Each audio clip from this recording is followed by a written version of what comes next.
თვითმფრინავებისა და თაღლითობის ხელშეწყობის ბრალდებით არის ორი პირი დაკავებული. ერთი არის საპატრულო პოლიციის თანამშრომელი ბექა ფუტკარაია და მეორე მისი მეგობარი დავით სიამაშვილი. ორივე მათგანს ბრალი უკვე ოფიციალურად წარდგენილი აქვს და დღის ბოლომდე უკვე ქუთაისის საქალაქო სასამართლო მაღკვეთ ღონისძიებაზე უნდა იმსჯაოს. ორივე მათგანს ქუთაისში მცხოვრები ქალი თაღლითობაში ამხელს და აადანაშაულებს. ის დეტალურად ყვება ინფო იმერეთთან თუ როგორ გახდა საპატრულო პოლიციის თანამშრომლისა და მისი მეგობრის მხრიდან თაღლითობის მსხვერპლი. როგორც ქალი ამ ინტერვიუს დროს აღნიშნავს, მან დავით სიამაშვილი სოციალურ ქსელში გაიცნო, რამდენჯერმეც შეხვდა მას პირადად და როგორც ის ამტკიცებს, ამ შეხვედრას სისტემატიურად ესწრებოდა მათ შორის საპატრულო პოლიციის თანამშრომელი ბექა ფუტკარაიაც. გაცნობიდან რამდენიმე კვირაში ირკვევა, რომ მას აღნიშნულმა პირებმა დიდი ოდენობით თანხა მოსთხოვეს. ქალმა მათ დასახმარებლად ძვირფასი ნივთები ბანკში ჩადო და $4,000 ბანკის ანგარიშზე გადაურიცხა, ხოლო $2,500 ხელზე მისცა იმ პირობით, რომ 3 დღეში ამ თანხას უკან დაუბრუნებდნენ, თუმცა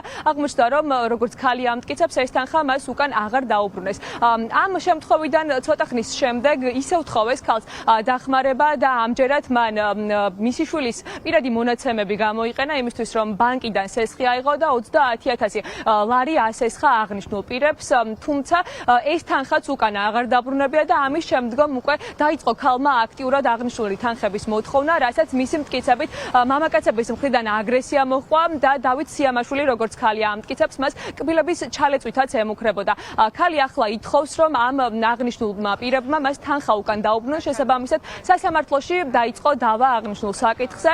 ჩვენ ვესაუბრეთ დაკავებული საპატრულო პოლიციის თანამშრომლის ბექა ფუტკარაიას მამას, რომელიც ამბობს იმას, რომ მისი შვილი აღნიშნულ ბრალდებას არ ეთანხმება, არ აღიარებს, გამომდინარე იქედან, რომ როგორც თავად ამბობს, მას არაფერი ჩაუდენია. ერთადერთი რაც ამ საქმეში არის ის, რომ მისი საბანკო ანგარიში გამოიყენეს თანხის გადასარიცხად და როგორც თავად ამბობს, მას ქალმა დაურიცხა ეს თანხა, თუმცა ის თანხა მის მეგობარს გადასცეს და ის უარყოფს იმ ბრალდებას, რასაც თაღლითობა და თაღლითობის ხელშეწყობა ჰქვია.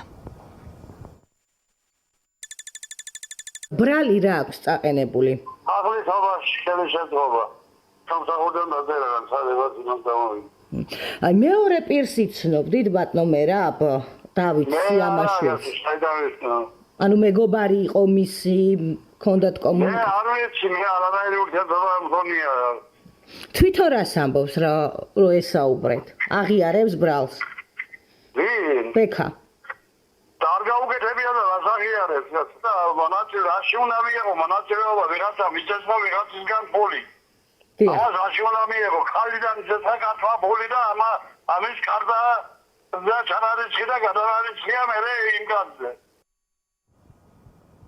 როგორც ირკვევა, მას შემდეგ რაც ამ მამაკაცებმა აღნიშნულმა პირებმა თანხა გამოსცალეს, როგორც ქალი ამტკიცებს, ეს მამაკაცი ბექა ფუტკარაია სამსახურიდან წამოვიდა და მან პირადი განცხადება გააკეთა აღნიშნულ საკითხთან დაკავშირებით.